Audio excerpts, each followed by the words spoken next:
na ndivyo tulivyofikia hivi sasa.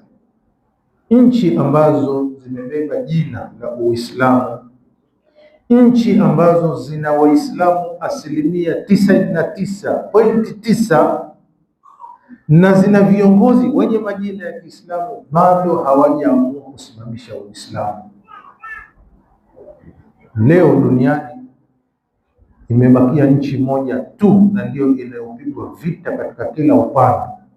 Sio kwa sababu ni Wairani, hapana, ni kwa sababu kwamba wao wamesimama, sheria za Kiislamu ziweze kusimama na watu wasidhulumiwe. Wafalastini kwa miaka wamekuwa wakipigwa, wakiuawa, wakiteswa, wakihangaishwa, na wapo katika ukanda wa Waislamu wenzao ambao washindwa kuwasaidia hata na chupa ya maji kwa sababu ya kumwogopa Israeli na kumwogopa Muamerika sasa. Lakini haya yote yanayokwenda duniani, wengi wetu hatupendi kufuatilizia mambo haya.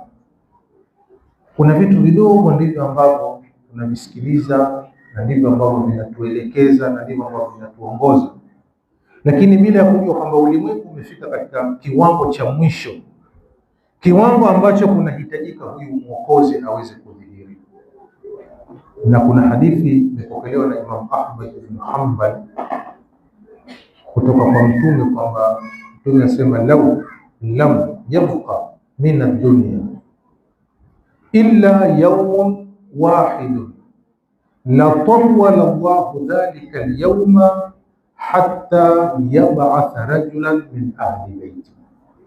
Lau hii dunia, lau al-imtinai bil wujud, lau hii dunia tujalie kwamba hii dunia itafika mwisho, imebakia siku moja tu, siku ni moja tu, hii dunia ndio imalizike.